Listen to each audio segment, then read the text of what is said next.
Hi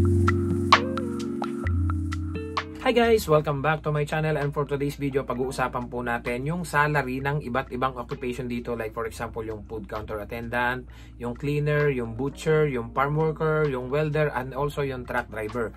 Kasi nung nakaraan marami din ako nababasa na nagtatanong, sir, magkano po ba yung sahod ng ganito, ng ganyan? So ngayon kahit pa paano magkakaroon kayo ng idea. And at the same time, nung last week may mga nare-receive po akong mga messages na nagsisend sa akin ng kanilang contract yung mga iba nating subscriber, and tinatanong nila, sir, tutuloy pa po ba kaya ako ng Canada? Kasi ito po yung salary offer nila, kung may matitira po ba? So ang sagot ko po sa kanila kasi, iba-iba po tayo ng pinagkakagastusan. May taong sinusuportahan yung pamilya niya, yung pamangkin niya, may pinagagamot. So iba-iba po. Hindi ko alam kung malakas kang kumain, kung may bisyo ka.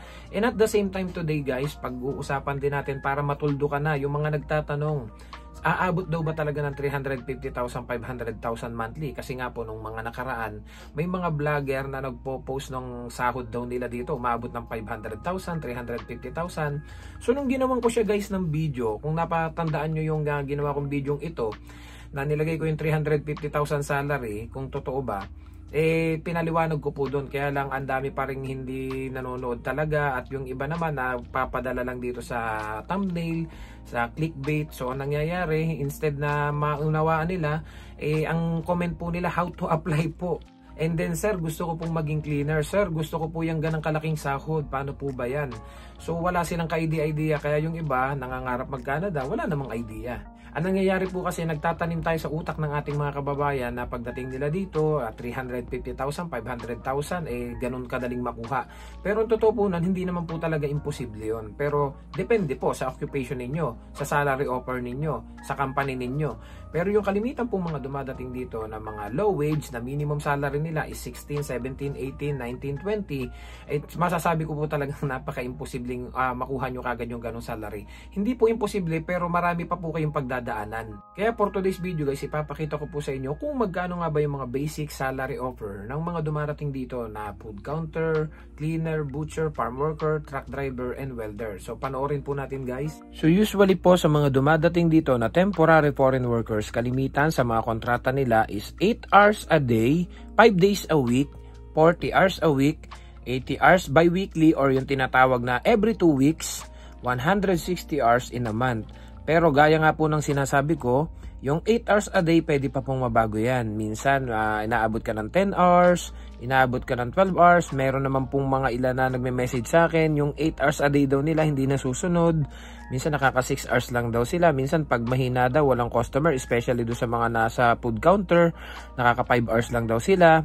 And yung 5 days a week po, kasi nga laging 2 days off po every week. Minsan naman po yung isang araw is overtime, so anong nangyayari, 1 day off na lang a week. So iba-iba po. Kaya yung 40 hours a week natin, hindi pa po yan kasiguraduhan. Minsan may mga nagme-message sa akin na nakaka 30 hours lang. Meron namang nagme-message sa akin na nakaka 60 hours sila sa loob ng 1 week.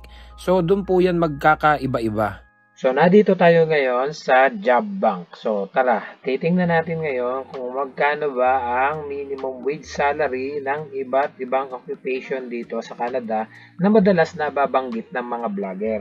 So, tara guys, silipin natin para kahit paano magka-idea kayo kung talagang aabot ba yung sahod ninyo na doon sa mga nakikita nyong kadalasan na 350,000 daw monthly, 500,000 daw monthly. So, tara guys, tingnan natin.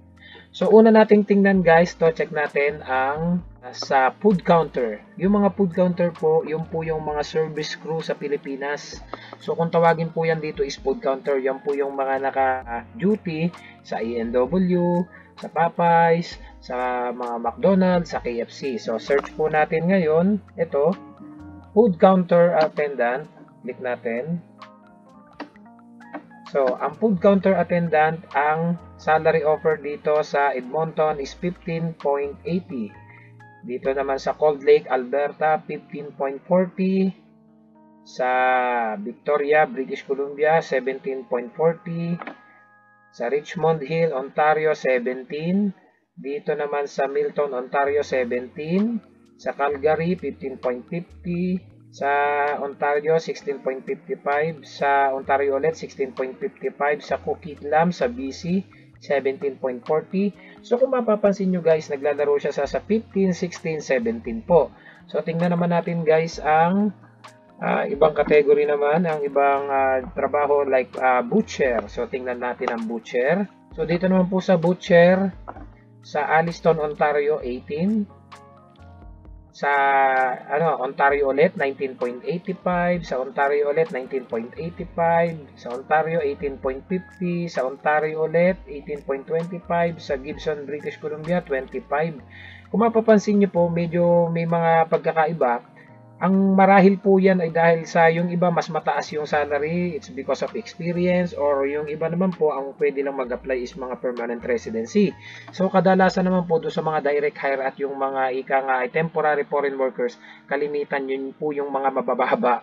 Yun po yung mga basic muna talaga, nag-start sila sa mababa kasi sila yung mga temporary foreign workers.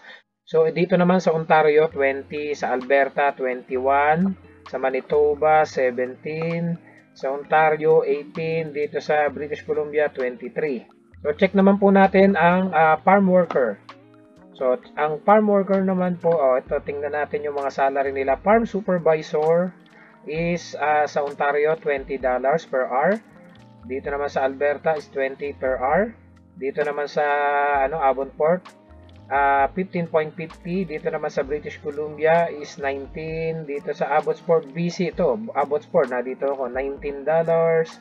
Dito sa British Columbia, Abbotsford $20 per hour. Sa Alberta 19, 20, 28, 20.75, 23. So yan po yung mga basic salary, yung minimum wage po. Check naman natin ang cleaner. So tingnan natin naman ang cleaner. So sa cleaner naman po, ito tingnan natin yung mga sahod ng cleaner. Ito merong 18. Meron naman dito yung iba not available eh. So 16.55, 18, 25, 24, 20. So tingnan natin to guys, itong isang to. Nakalagay dito heavy duty cleaner. So 24 yung rate niya. Tingnan nga natin kung bakit mataas-taas siya. So ito, who can apply for this job? O even temporary foreign workers outside Canada, pwede po dito mag-apply. So check nyo na lang po to dito sa sa job bank. And then dito po sa iba, tingnan pa natin, merong 20 to 22, merong 25 to 30, iba-iba po eh. Depende po yan sa province at depende po yan sa employer, sa company na mapipili ninyo. So tingnan naman natin guys ang truck driver. So, tingnan natin guys yung truck driver. So sa truck driver naman po, ito nakalagay dito. Merong 24 to 26 negotiated. Meron ditong 23.50, merong 52. Ang totoo po niyan, yung mga nakausap ko dito mga permanent resident na kalimitan pa nga ay 35, 40, 45, 50, meron pang mas mataas. Yan po ay depende sa experience at kalimitan po yung mga permanent resident na po yung mga nakakakuha ng ganyang matataas na rate. And then ito po 19, 21, ito po yung mga kasisimula pa lang, nataas po kasi yan. And then dito naman po, tingnan naman po natin sa welder kasi ito marami din nagtatanong itong welder eh. So, tingnan naman po natin ang sahod ng welder dito. Kung mapapansin nyo guys, ayan ang tataas, 30, 38. Meron ditong, ito nakalagay dito, 22 to 38, depende.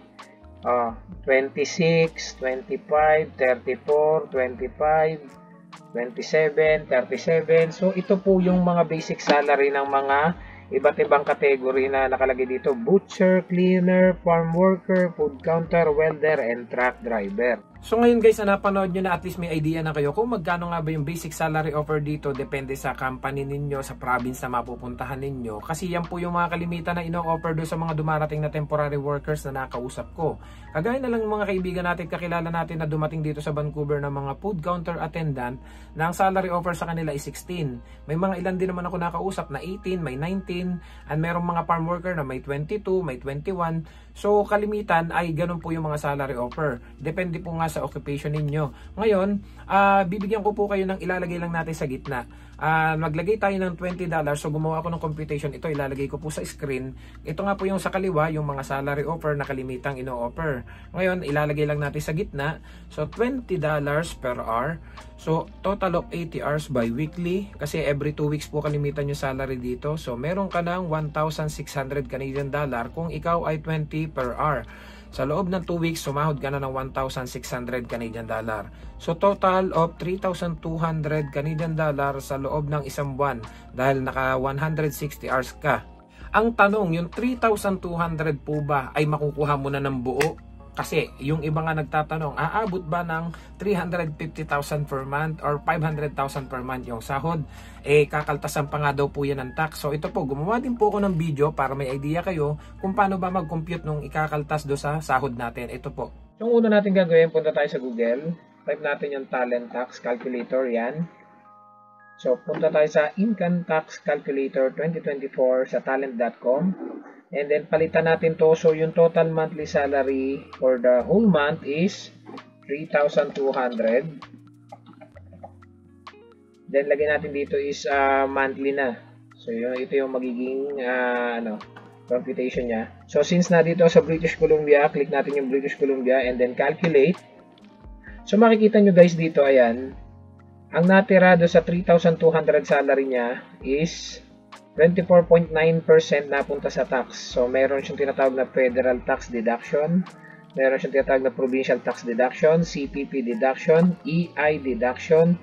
So, total nung nakaltas sa kanyang salary is 798. So, yung 3,200 na salary, ang natira na lang is 2,402.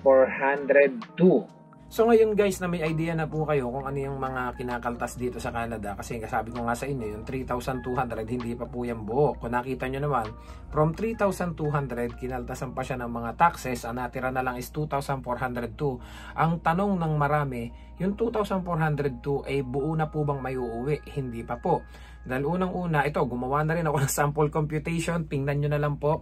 Ang net pay natin na natira doon sa from 3,200 is 2,402 Canadian dollar. Ngayon, gumawa lang po ako ng sample expenses dito ng monthly.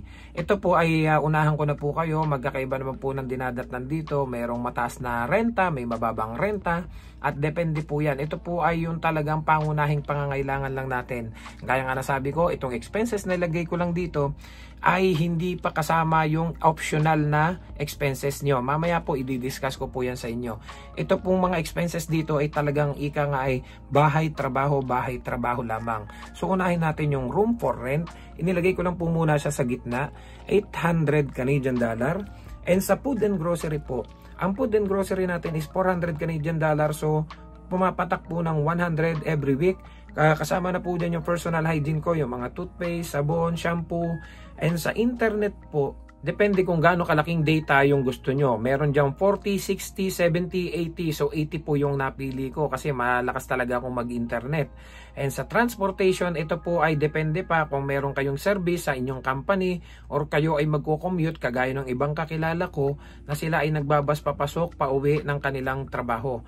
So dito lang po sa basic na ito, pumalo na kagad ng 1,380 Canadian dollar yung dapat pang ibawas dito sa inyong sahod na 2,402. So ang nangyari, ang total na lang na natira is 1,022 Canadian dollar. So can you imagine guys na from 3,200 after siyang makaltasan ng mga taxes po ay pumalo na lang tayo sa 2,400. And then after that, yung monthly expenses po natin na basic pa lamang ay pumalo na po kagad siya ng 1,380. So ang natira na lang sa salary natin is 1,022 Canadian dollar. So ito po yung binabanggit ko kanina, yung mga optional expenses ninyo.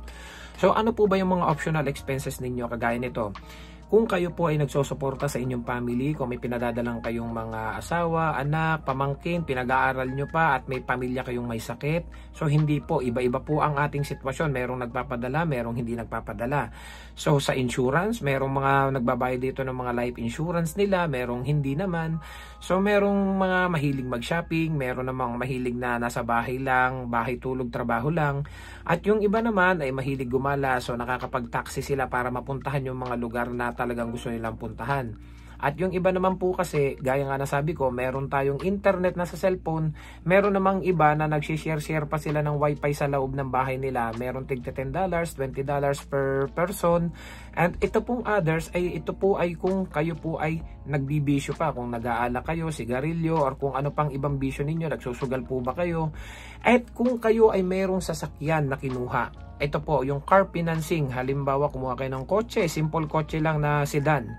So, meron po diyang 200 bi-weekly or every 2 weeks. Meron kayong babayaran na every month is 400.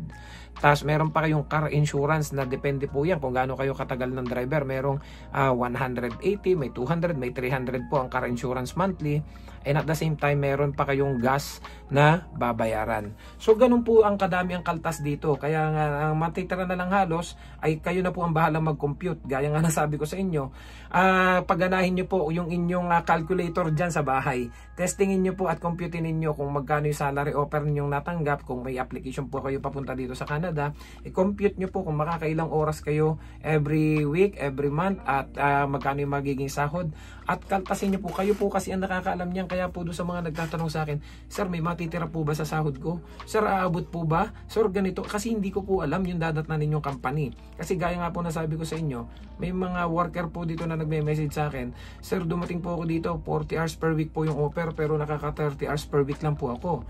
Meron naman dito na nagme-message sa akin na talagang halos patay na daw sila, nag 12 hours, 16 hours daw sila everyday. So iba-iba po, depende po yan sa company dadatnan ninyo. At gaya nga nasabi ko, depende po yan sa mga kagastusan ninyo sa inyong pamilya.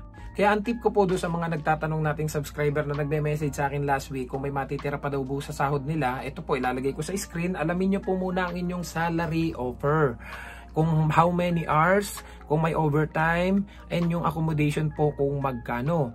And then, i-times nyo po ito, i-compute nyo po yung 1 Canadian dollar is 42 pesos. And then, alamin nyo po yung expenses ninyo. Kayo po ang makakaalam niyan kung magkano matitira sa inyo.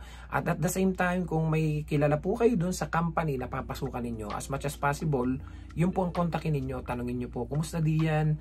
Hataw ba sa OT? Nakakailang oras kayo every week?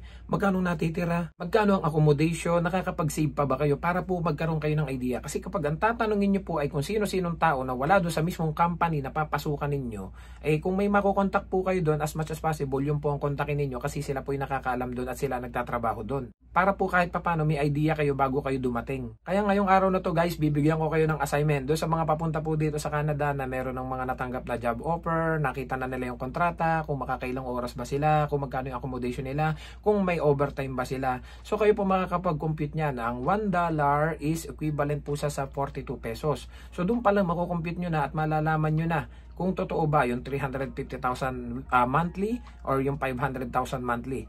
Ngayon, at least kahit paano may idea na kayo kung may katotohanan ba napapalo ng gano'n yung salary ninyo pagdating niyo dito sa Canada. So see you guys sa next vlog. Don't forget to subscribe, like, and share this video para kahit paano may idea po tayong mga nangangarap makarating dito sa Canada. I love you all. God bless. See you sa next vlog. Bye-bye.